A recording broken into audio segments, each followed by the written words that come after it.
Ever since COVID-19 started, there's been a lot of information being circulated around and shared. There are lots of videos, there are a lot of texting back and forth. The one thing that stands out for me as an African is that for once, this virus did not start in Africa. It is not an African virus.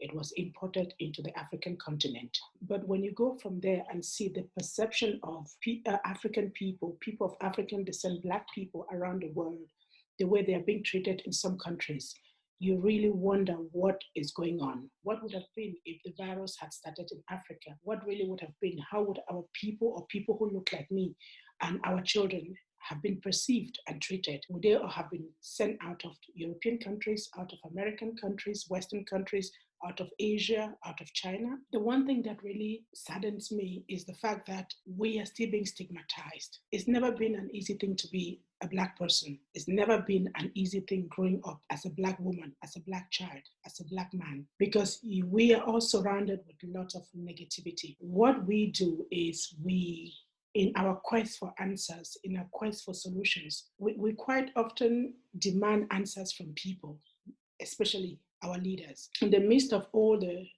humiliation of Africans that is going on, in the midst of all the misconceptions and the poor treatment of Africans, quite a lot of Africans are raising their voices, asking for the leaders to do something, accusing them for being inactive, for not taking care of their people, for not articulating their wishes and not supporting their people. What I wish to say may be not what you want to hear. I'm not here to accuse anyone. I'm not here to point fingers at anyone. I'm just here to express my feelings as an African woman, a very proud African woman for that matter, an author of several books that are written to inform children about Africa. I think before we start pointing fingers at leaders and accusing them in public, taking them to court, you and I should pause and ask ourselves the question, what am I doing? What am I doing today to change the perception about African people, about Black people? What am I doing to contribute to a positive image of African people? What am I doing to support those of them who are being exposed to inhuman treatments in different parts of the world? I wish for us Africans to pause and reflect on not always expecting other people, expecting leaders to do things. If we know they can do, I think there's just no point in expecting them to do.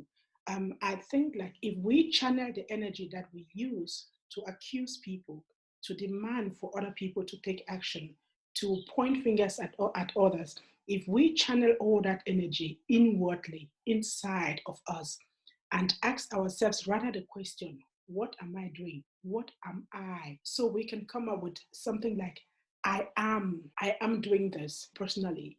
I write books. I try to unleash and I try to unveil Africa to children and to adults who want to read my books. The book series is called Africa for Smart Kids. There is book 1 to 5. It talks about colonization. It talks about cars and aeroplanes made in Africa. One of the books takes kids from Algeria to Zimbabwe. The title is I Know My Africa from A to Z. I think one of the reasons why we are treated the way we are is firstly because we don't really know who we are. We don't know where we come from. Some of us went through a colonial system of education, which did not really give us much about who we are in terms of our Black legacy, our vast Black legacy, our African history. We don't know the heroes that have gone before us. We do not even know about the Kemite kingdom, that is the origin of African people, and how advanced that kingdom were. I don't even know if many of us know Cheikh Anta Diop, who justified many times in front of scientists and intellectuals, even in UNESCO conferences, who justified and showed up proof that civilization actually started in Africa. That organization, architecture, that literature, that technology, communication, and everything that we can think about started in the kingdom of Kemite. As Africans, do we know Kemite? How much of that do we know? How much of it do we teach our children? What can we do today in order to start teaching our children about that, about our vast legacy? Colonization, enslavement. We had heroes. We had great people who fought against the colonization of Africa. We had great people who fought against the enslavement of Black people. These are role models who went ahead of us. These are people that we should be proud of. These are giants on whose shoulders we stand. People who did not have the technology that you and I have today, but they had the courage to fight for the independence of Africa. They had the courage to fight for their people being taken out of Africa to work on plantations. Do you know King Samori? Do you know Queen Zinga? Do you know Queen Yaya Asante? Just to mention a few. Do you know Mansa Musa? Do you know Timbuktu? You know, there's so much that we need to know about our culture that which if we know, we will introduce ourselves to the world in a different way with a lot of pride.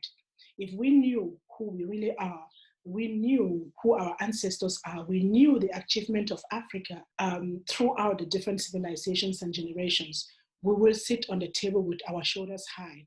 We will not allow people to treat us the way they treat us. What I'm here to say is just to express my wish to say before we dish out expectations to people, let us go inside ourselves and begin to find out the little things that we can do today.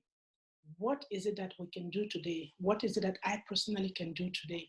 So I can move from the conversation of saying we should into I am doing this. I am creating this to increase or to raise awareness on how rich we are as people.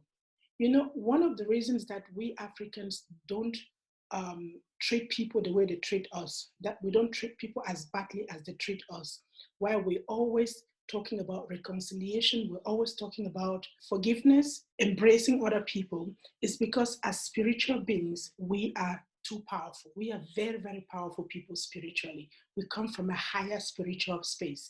And when you are in that spiritual space, you're not very much about pettiness. You're not about petty revenge. You're not about being like others. You're just much bigger. And people who don't understand the greatness from which you come from, they tend to treat you in a negative way. But because you're greater in your being, because spiritually you're much deeper and much greater, you don't bring yourself to that level. People have often criticized Mandela for having come out of prison and decided to sit on the table with people who tormented him, who locked him in prison, who perpetrated apartheid for over 80 years in South Africa.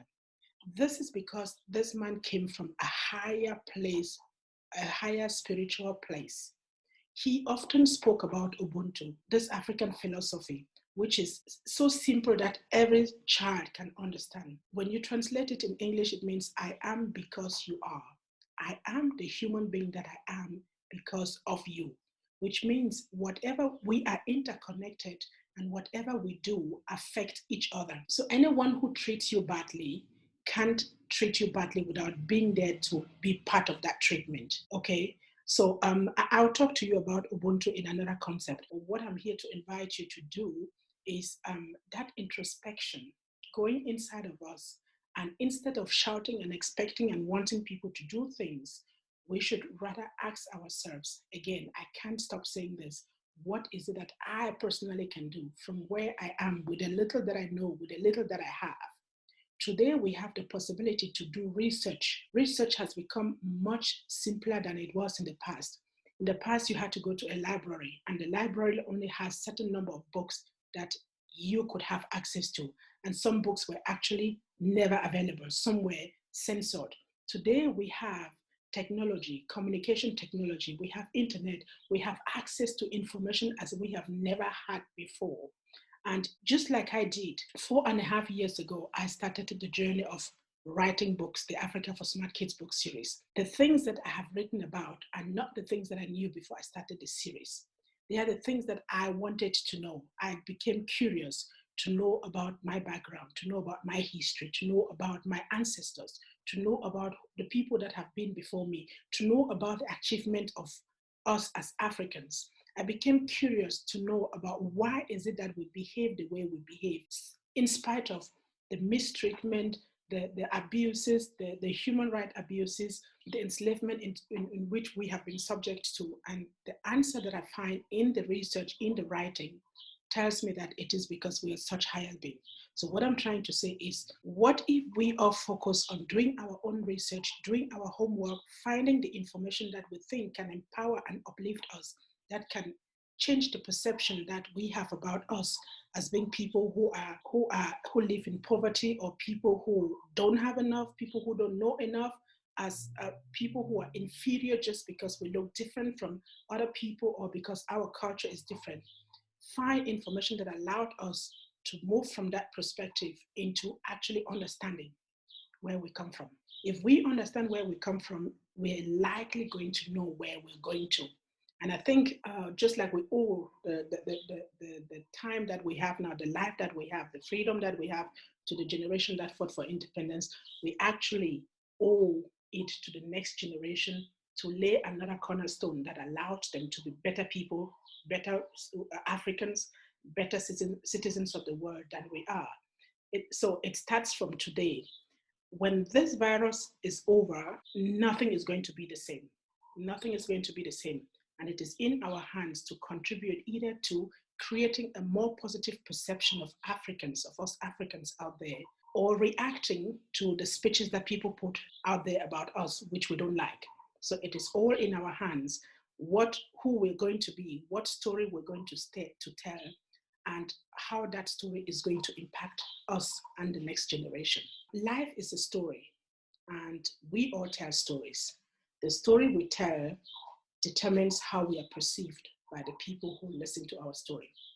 And the way people perceive us determines what we get, and what we get becomes our reality. The stories we don't tell also determine how people perceive us.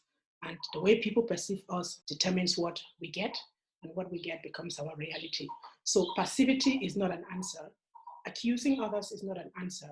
I think we should rather look inside and again find out what is the little that I can do today in order to uplift, in order to positively shift the paradigm when it comes to the perceptions and the image that the world has about Africa. Again, this virus is not an African virus, and we should be proud to say we don't have, the virus is not an African virus, and we should be proud to go from there to share a different kind of narrative about Africa, the Africa that we want.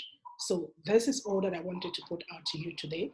I certainly will be putting out more reflections on this, and my reflection is all about our responsibilities as individuals, as Africans. It is about what we can do now in order to change the narrative and the perceptions that people have about us, so that we can change the treatment that we are receiving from the world.